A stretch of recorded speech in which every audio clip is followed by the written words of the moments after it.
الحمد لله وكفى وسلام على عباده الذين اصطفى أرسله بالحق بشيرا ونذيرا وداعيا إلى الله بإذنه وسراجا منيرا. وقال الله تبارك وتعالى في الكلام المجيد والفرقان الحميد: أعوذ بالله من الشيطان الرجيم. بسم الله الرحمن الرحيم. وإذ قال إبراهيم رب أرني كيف تحيي الموتى قال أولم تؤمن قال بلى ولكن ليطمئن قلبي قال فخذ أربعة من الطير فصرهن إليك ثم اجعل على كل جبل منهن جزءا ثم ادعهن يأتينك سعيا واعلم ان اللہ عزیز حکیم. صدق اللہ وصدق رسولہ النبی الکریم ونحن على ذلك لمن الشاہدین والشاکرین والحمد للہ رب العالمین. اللہم صلی علی محمد وعلی آل محمد کما صلیت علی ابراہیم وعلی آل ابراہیم انک حمید مجید. اللہم بارک علی محمد وعلی آل محمد کما بارکت علی ابراہیم وعلی آل ابراہیم انک حمید مجید. گرامی قدر سامعین، محترم بزرگوں، دوستوں، بھائیوں، آپ حضرات کے سامنے کلام مقدس فرقان حمید سے چند آیات اور حدیث مبارکہ تلاوت کی. دعا ہے کہ رب العزت مجھے صحیح بیان کرنے کی، حق اور سچ بیان کرنے کی توفیق عطا فرمائے اور ہم سب کو سمجھنے کی اور اس پر عمل کرنے کی توفیق عطا فرمائے. آج ذی الحجہ کی پہلی تاریخ ہے. ذی الحجہ کا نام ذی الحجہ کس نے رکھا؟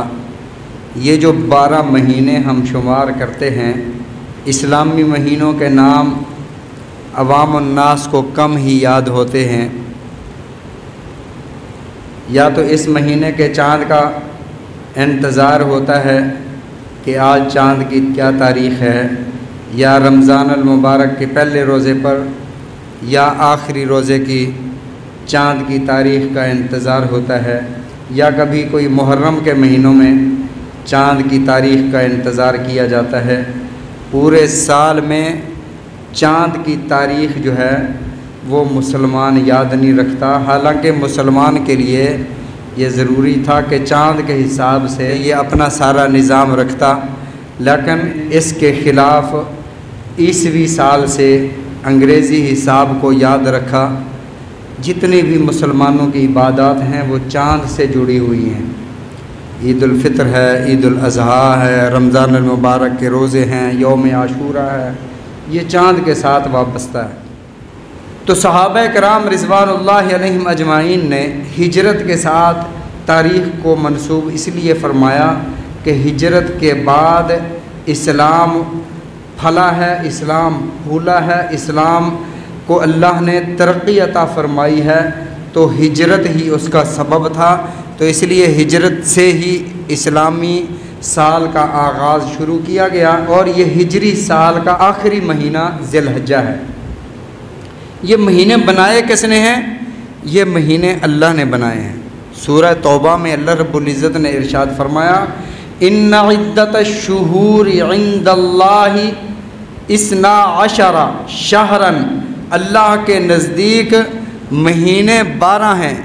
اللہ نے انہیں اپنی کتاب میں لکھ دیا ہے. فیہا اربعۃ حرم، اس میں 4 مہینے حرمت والے اور عزت والے ہیں۔ پہلے دور میں نبی علیہ الصلوۃ والسلام کی بعثت سے پہلے زمانہ جاہلیت میں یوں ہوتا تھا، یہ جو حرم کے پاسبان تھے، جو متولیان تھے، ان کا یہ تھا کہ جس قبیلے کی ان کے ساتھ بنی ہوتی وہ چاہتا ان کے پاس چلا جاتا اور انہیں کہتا کہ یار فلاں قبیلے سے ہماری جنگ چل رہی ہے، آپ یہ جو حرمت والے مہینے ہیں ان کو ذرا آگے پیچھے کر دو۔ تو وہ اعلان کر دیتے کہ یہ جو حرمت والا مہینہ محرم ہے یہ اب ربیع الاول کے بعد آئے گا، یہ ہم نے اس کو پیچھے کر دیا ہے۔ اب وہ اعلان کر دیتے، چونکہ وہ وارثان حرم تھے تو ان کی بات کو مانا جاتا، آگے پیچھے کر لیتے، بھئی یہ رجب نہیں ہے، رجب آئے گا شوال کے بعد، لہٰذا ہماری جنگ نہیں رکنی چاہیے۔ آپ آخری حج جب فرما رہے تھے، آپ نے خطبہ ارشاد فرمایا، صحابہ سے آپ نے فرمایا آج کون سا دن ہے؟ صحابہ فرماتے ہیں ہمیں پتہ تھا جمعہ کا دن ہے۔ کون سا مہینہ ہے؟ ہمیں پتہ تھا کہ ذی الحجہ کا مہینہ ہے، لیکن ہم نبی علیہ الصلوۃ والسلام کی ہر بات پر، ہر آپ کے سوال کے جواب میں یوں کہہ رہے تھے اللہ و رسولہ عالم، اللہ اور اس کے رسول بہتر جانتے ہیں۔ ہم کیوں جواب دے رہے تھے یہ اللہ و رسولہ عالم؟ اس لیے کہ کہیں نبی علیہ الصلوۃ والسلام ہم کہہ دیں کہ یہ ذی الحجہ ہے، آپ فرما دیں نہیں ذی الحجہ نہیں ہے تو بدل جائے گا نا، اس لیے ہم نے کہہ دیا اللہ و رسولہ عالم، اللہ اس کے رسول بہتر جانتے ہیں۔ آپ نے فرمایا ای الایام، یہ کون سا دن ہے یا رسول اللہ و رسول عالم، اللہ اور اس کے رسول بہتر جانتے ہیں۔ آپ نے فرمایا یوم عرفہ، عرفہ ہے، یوم جمعہ ہے، آسمان اور زمین کو پیدا فرمایا تھا، یوم خلق السماوات والارض، یہ وہی دن ہے آج کا۔ تو ارشاد فرمایا اس کے بعد کوئی تبدیل نہ کرے، مہینوں کو کوئی آگے پیچھے نہ کرے۔ فیہا اربعۃ حرم، 4 مہینے عزت والے اور حرمت والے، ایک رجب ہے اور 3 مہینے یہ ساتھ ہیں، ذوالقعدہ، ذی الحجہ اور محرم، یہ 3 مہینے۔ ان 3 مہینوں کی حرمت اور عزت اللہ کے ہاں درج ہے۔ ان 3 مہینوں میں جنگ قتال منع ہے، شرط یہ ہے کہ کوئی یعنی اقدامی جہاد آپ نہیں کریں گے۔ اگر کوئی کافر آپ پر حملہ کر دیتا ہے تو آپ حرم میں بھی موجود ہیں تو اللہ کا حکم یہ ہے کہ پھر آپ اپنا دفاع کریں گے۔ فَمَنِ اعْتَدَىٰ عَلَيْكُمْ فَاعْتَدُوا عَلَيْهِ بِمِثْلِ مَا اعْتَدَىٰ عَلَيْكُمْ، جو تمہارے ساتھ زیادتی کرے اس قدر اس کا جواب دے سکتے ہو۔ بہرحال ذی الحجہ کو ذی الحجہ بھی اللہ نے فرمایا، کبھی اس کو ذی الحجہ کہا جاتا ہے، زال چھوٹی زی، زال زیر یا زی، اور کبھی ذو الحجہ کہا جاتا ہے۔ یہ گرامر کے حساب سے کبھی ذی الحجہ ہوتا ہے، کبھی ذو الحجہ پڑھتے ہیں، بہرحال دونوں کا مطلب اور دونوں کا معنی ایک ہے، ذی الحجہ یا ذو الحجہ۔ حج والا مہینہ، حج کرنے کا مہینہ، حج کے ساتھ اس مہینے کو اللہ نے منسوب فرمایا۔ حج بہت بڑی عبادت ہے، اور نبی علیہ الصلوۃ والسلام نے ارشاد فرمایا عرفات میں جب وقوف عرفہ حاجی کرتا ہے تو اللہ رب العزت ایک تو میری امت کے حاجیوں کے گناہ معاف فرما دیتے ہیں، صغیرہ کبیرہ گناہ معاف فرما دیتے ہیں، اور دوسرا میری امت کا حاجی جس کے لیے بھی دعا کرے اللہ اس کے گناہوں کو بھی معاف فرما دیتے ہیں، اللہ رب العزت اس کی بھی مغفرت فرما دیتے ہیں۔ ذی الحج، حج والا مہینہ، اور حج کی توفیق جسے رب کی طرف سے ملے وہی حج کر سکتا ہے۔ پیسوں والے کے لیے ضروری نہیں ہے کہ پیسوں والا حج کرے، مال و دولت والا حج کرے، ثروت والا حج کرے، حج وہی کر سکتا ہے جس کی قسمت میں رب نے حج لکھ دیا ہو۔ حضرت مالک بن دینار، اچھا ایک بات اور، یہ آپ نام پڑھتے ہوں گے، یہ مالک بن دینار، بن کا مطلب ہم والد کے ساتھ لگاتے ہیں، محمد بن عبداللہ، عبداللہ کے بیٹے، بن کا مطلب بیٹے۔ ہم پڑھتے ہیں علامہ ابن حجر اسقلانی، ابن حجر پتھر کا، حجر پتھر کو کہتے ہیں، پتھر کا بیٹا، حضرت ابن حجر تو وہ پتھر کے بیٹے تو نہیں تھے، ابن حجر۔ اور اسی طرح مالک بن دینار، دینار ایک کرنسی کا نام ہے، مالک بن دینار وہ دینار کے بیٹے تو نہیں تھے۔ تو یہ بن کا مطلب ہر جگہ بیٹا نہیں ہوتا، کبھی بن کا مطلب والے بھی ہوتا ہے، مالک بن دینار، دینار والے۔ حضرت مالک بن دینار اللہ کے اولیاء میں سے اللہ کے دوستوں میں سے ایک ولی تھے، اللہ کے دوست تھے۔ ہر بندہ اللہ کا دوست بن سکتا ہے جب وہ تقوی اختیار کرے، اللہ کی منع کی ہوئی چیزوں سے رک جائے، یہ اللہ کا ولی ہے۔ اور دل میں دوسروں کی خیر خواہی کا جذبہ موجود ہو، یہ اللہ کا ولی ہے، یہ نیک آدمی ہے۔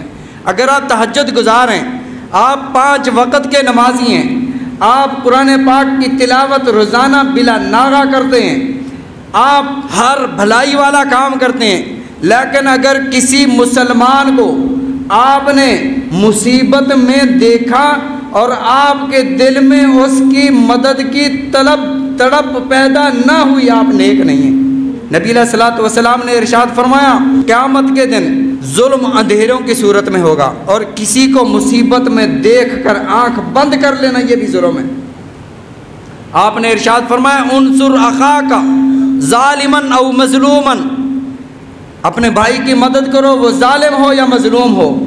صحابہ نے عرض کیا یا رسول اللہ صلی اللہ علیہ وسلم، ظالم کا تو سمجھ آتا ہے کہ ظالم کی مدد نہ کی جائے، مظلوم کی مدد کی جائے، لیکن ظالم کا مدد کرنے کا کیا مطلب ہے؟ اگر وہ میرا بھائی ہے، انصر اخاک، آپ نے ارشاد فرمایا مدد کر اپنے بھائی کی، وہ ظالم ہو یا مظلوم ہو۔ ظالم کی ہم کس طرح مدد کریں؟ میرے آقا علیہ الصلوۃ والسلام نے ارشاد فرمایا ظالم کو اس کے ظلم سے روک کر مدد کرو، کیونکہ اگر تم نے اسے ظلم سے نہ روکا، قیامت کے دن یہ مارا جائے گا۔ ظلم الظلم الظلمات یوم القیامہ، ظلم قیامت کے دن اندھیروں کی شکل میں ہوگا۔ اور فرمایا یہ اندھیرے دور کیسے ہوں گے؟ بے شمار وجوہات میں سے ایک وجہ، ایک سبب یہ بھی ہے، ایک بندہ کنویں میں گر رہا ہے، ایک بندہ کسی مصیبت کی طرف جا رہا ہے، ایک بندہ کسی نقصان سے دوچار ہونے جا رہا ہے۔ اس بندے کو پتہ نہیں ہے کہ میرے اس راستے میں ایک گڑھا ہے، میرے سامنے ایک سانپ ہے جو مجھے ڈس لے گا، مجھے اس راستے پر چلتے ہوئے نقصان سے دوچار ہونا پڑے گا، میں زخمی ہو جاؤں گا، میں مارا جاؤں گا، میری زندگی کا، میرے جسم کا نقصان ہوگا۔ اور دوسرے بندے کو پتہ ہے یہ اس کو بچانے کے لیے یہاں سے بھاگتا ہے، یہاں سے دوڑتا ہے، یہ بندہ جا رہا ہے گر نہ جائے، یہ بندہ گڑھے میں نہ گر جائے، یہ کنویں میں نہ گر جائے، اس کا ایکسیڈنٹ نہ ہو جائے، اسے بچانے کے لیے صرف دوڑتا ہے۔ یہ اگلی بات ہے کہ اسے بچا سکا ہے یا نہیں بچا سکا، یہ صرف اس طلب میں، اس تڑپ میں بھاگا ہے کہ میں اس کو بچا لوں۔ اللہ رب العزت ان اندھیروں میں اس بندے کو نور عطا فرمائیں گے جو پل صراط پر یہ نور اس کے کام آئے گا۔ میں عرض کر رہا تھا مالک بن دینار، مالک بن دینار کا نام مالک بن دینار اس لیے پڑا، وہ اللہ کے ولی تھے، اور کرامات الاولیاء حق، اولیاء کی کرامت حق ہے۔ کرامت کسے کہتے ہیں؟ معجزہ کسے کہتے ہیں؟ کرامت اسے کہتے ہیں خلاف عادت، خرق عادت چیز کسی اللہ کے ولی کے ہاتھ پر ظاہر ہو جائے اور اس میں ولی کا کسب نہیں ہوتا، وہ اللہ اس کے ہاتھ پر ظاہر فرماتے ہیں۔ ولی کے ہاتھ پر ظاہر ہو جانا یہ اس کی کرامت ہے، اور یہی خلاف عادت چیز اگر کسی نبی کے ہاتھ پر ظاہر ہو جائے اسے معجزہ کہا جاتا ہے۔ عام طور پر انگلیوں سے پانی نہیں نکلا کرتا، لیکن صحابہ بھی یہ سمجھتے ہیں جب آپ چاہیں پانی نکال دیں، ایسا بھی نہیں ہے۔ نبی علیہ الصلوۃ والسلام سفر پر ہیں، صحابہ عرض کرتے ہیں یا رسول اللہ صلی اللہ علیہ وسلم، آپ نے اماں عائشہ صدیقہ رضی اللہ تعالیٰ عنہ کے ہار تلاش کرنے پر ہمیں لگا دیا، پانی موجود نہیں ہے۔ اب ان صحابہ کو پتہ ہے کہ نبی علیہ الصلوۃ والسلام کے مبارک انگلیوں سے پانی نکلا ہے، لیکن پریشان اس لیے ہیں کہ جب آپ چاہیں پانی نکال دیں، ایسا نہیں، جب اللہ چاہے تو پانی نکلتا ہے، اور عادتاً انگلیوں سے پانی نکلا نہیں کرتا، جب اللہ نکالنا چاہے تو نکلتا ہے۔ عموماً پہاڑ بولا نہیں کرتے، لیکن جب اللہ انہیں قوت گویائی عطا فرمائے، پہاڑ بھی میرے آقا علیہ الصلوۃ والسلام کو کہتے نظر آتے ہیں الصلاۃ والسلام علی رسول اللہ۔ حضرت صدیق اکبر رضی اللہ تعالیٰ عنہ ہجرت کے سفر پر جا رہے ہیں، راستے میں ام معبد کی بکری کے تھنوں پر، وہ بکری جو دودھ کے قابل ہی نہیں تھی، جو بانج بکری تھی، اس کے تھنوں پر رسول اللہ صلی اللہ علیہ وسلم کے دستے اطہر لگے ہیں، تو وہاں سے دودھ کے چشمے بہہ پڑے۔ یہ معجزے کا مطلب یہ ہے جسے نبوت کے ہاتھوں کے علاوہ کسی اور کے ہاتھ پر ظاہر نہ ہو سکتا ہو۔ کرامت کا مطلب یہ ہے کہ اللہ کسی ولی کے ہاتھ پر وہ کرامت ظاہر فرما دے۔ مثلا حضرت عمر رضی اللہ تعالیٰ عنہ نبی علیہ الصلوۃ والسلام کے صحابی ہیں، نبی نہیں ہیں، وہ امتی ہیں، منبر پر تشریف فرما ہیں، خطبہ ارشاد فرما رہے ہیں، دوران خطبہ بات کرتے کرتے ارشاد فرماتے ہیں، یا ساریت الجبل، یا ساریت الجبل۔ صحابہ کرام رضوان اللہ علیہم اجمعین نے بعد نماز جمعہ کے سوال کیا، حضرت آپ نے خلاف معمول دوران تقریر، دوران خطبہ یہ آپ نے ایک جملہ فرمایا، یا ساریت الجبل، یا ساریت الجبل، اس کا کیا مطلب تھا؟ تو حضرت عمر رضی اللہ تعالیٰ نے فرمایا، وہ جو میں نے ایک جماعت بھیجی تھی جہاد کے لیے، وہ ایک پہاڑ کے دامن میں تھی، اور اس لشکر کا کمانڈر ساریہ تھا رضی اللہ تعالیٰ عنہ۔ پیچھے سے دشمن کے فوجی آ رہے تھے، اور اگر یہ اس گھاٹی سے نیچے اترتے، یہ سارے شہید کر دیے جاتے۔ اللہ نے میرے سامنے سے حجابات ہٹا دیے، میں نے آواز دی، ساریت الجبل، ساریہ پہاڑ کی طرف دیکھو، پیچھے تم پر لشکر حملہ آور ہے۔ حضرت ساریہ رضی اللہ تعالیٰ عنہ جب اپنے لشکر کو لے کر واپس آئے، انہوں نے فرمایا جمعہ کا وقت تھا، ایسے میں نے حضرت عمر رضی اللہ تعالیٰ عنہ کی آواز سنی، یا ساریت الجبل، ہم نے پہاڑ کی طرف سے دیکھا، دشمن ہماری طرف متوجہ تھا، اگر ہم اس طرف متوجہ نہ ہوتے وہ ہم پر حملہ کر دیتا۔ یہ کرامات الاولیاء، یہ اولیاء کی کرامت ہے۔ یہ کرامت ولی کے ہاتھ میں نہیں ہوتی، یہ جب اللہ چاہے کسی ولی کے ہاتھ پر ظاہر فرما دے۔ تو میں کرامت کی بات کر رہا تھا۔ حضرت مالک بن دینار رحمہ اللہ کے ولی ہیں، کشتی پر جا رہے ہیں، اور کشتی کے اندر کسی بندے کی دیناروں کی تھیلی گم ہو گئی۔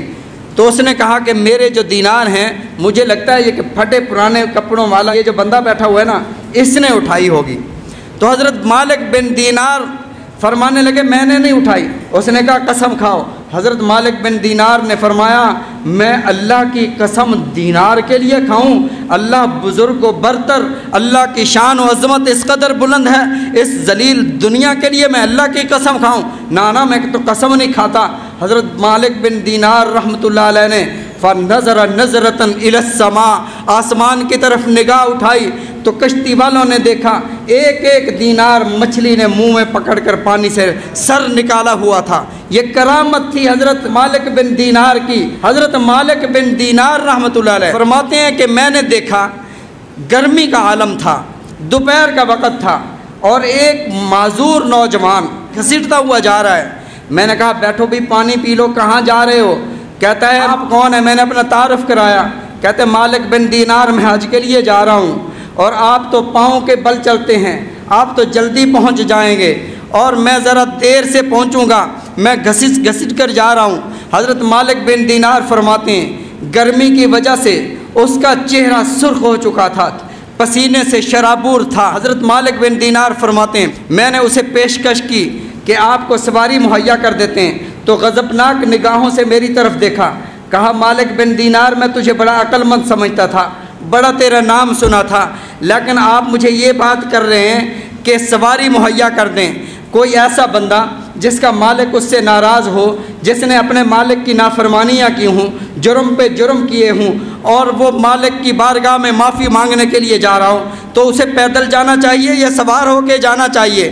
حضرت مالک بن دینار فرماتے ہیں یہ الفاظ کہہ کر وہ نوجوان وہاں سے گھسیٹتا ہوا چلا گیا۔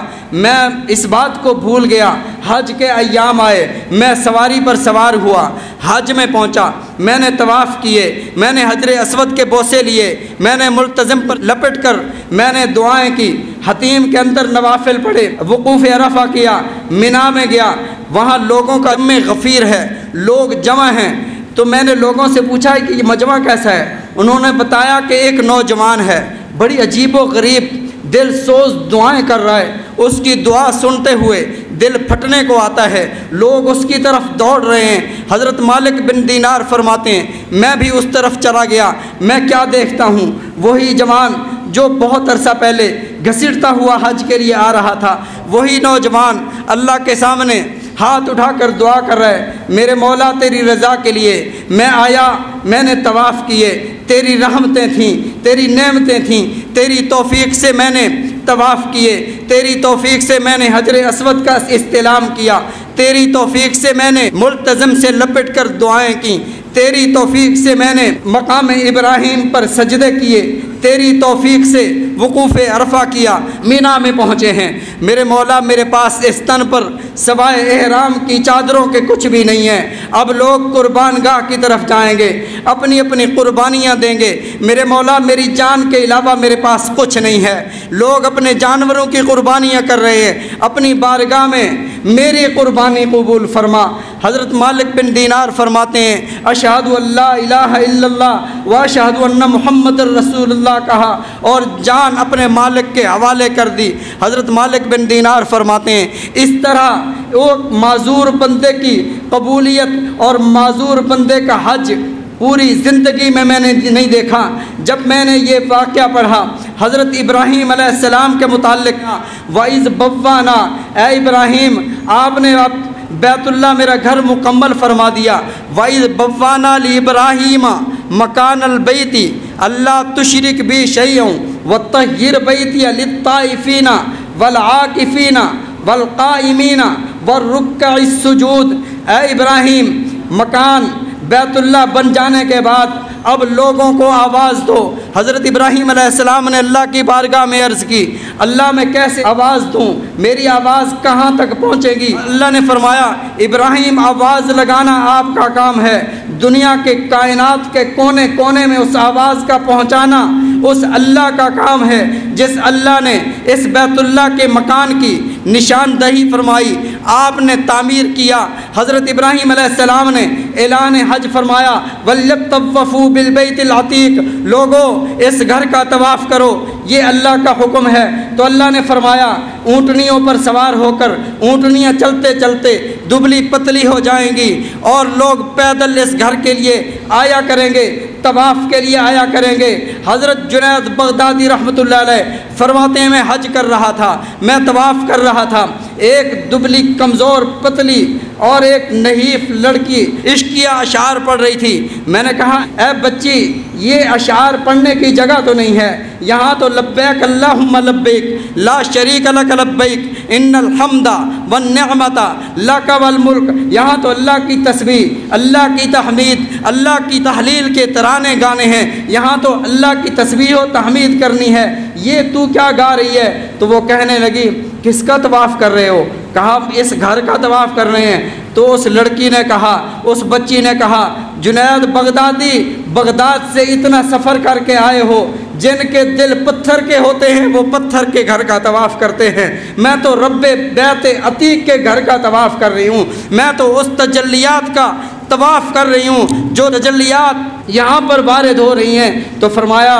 جب حضرت ابراہیم علیہ السلام نے ندا دی وَلْيَطَّوَّفُوا بِالْبَيْتِ الْعَتِيقِ، جس نے اس آواز پر لبیک کہا اللہ رب العزت زندگی میں اس گھر کی زیارت کی توفیق اور طواف کی توفیق عطا فرما دیں گے۔ اور حضرت ابراہیم علیہ السلام ایسے توحید امام الموحدین نہیں بن گئے۔ حضرت ابراہیم علیہ السلام نے اللہ سے عرض کیا اللہ تو جو حی ہے، زندگیاں عطا کرتا ہے، موتیں دیتا ہے، یہ زندگی عطا کیسے کرتا ہے؟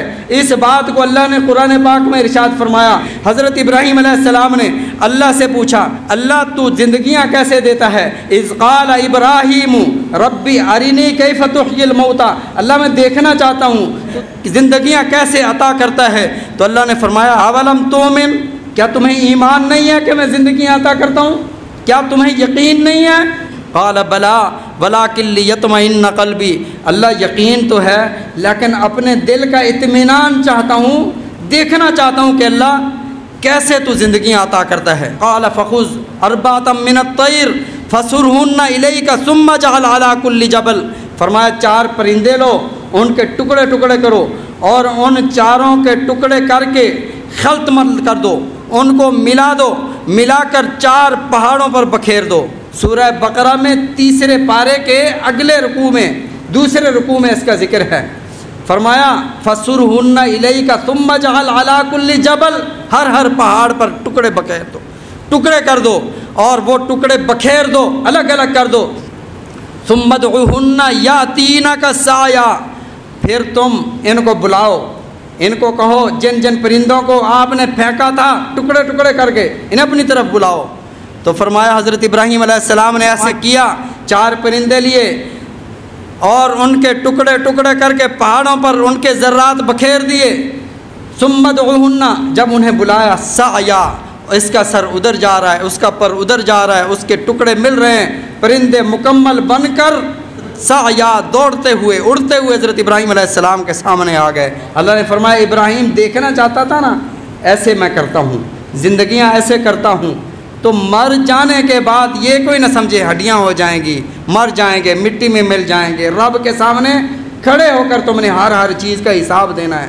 اور امت محمد صلی اللہ علیہ وسلم کو اس سے یہ سبق دیا گیا، اے امت محمد تم لاوارث بھی نہیں ہو، اور تم اگر کسی کی کوئی بات قبول کرتے ہو تو کم از کم تمہارے پاس دلیل ہونی چاہیے۔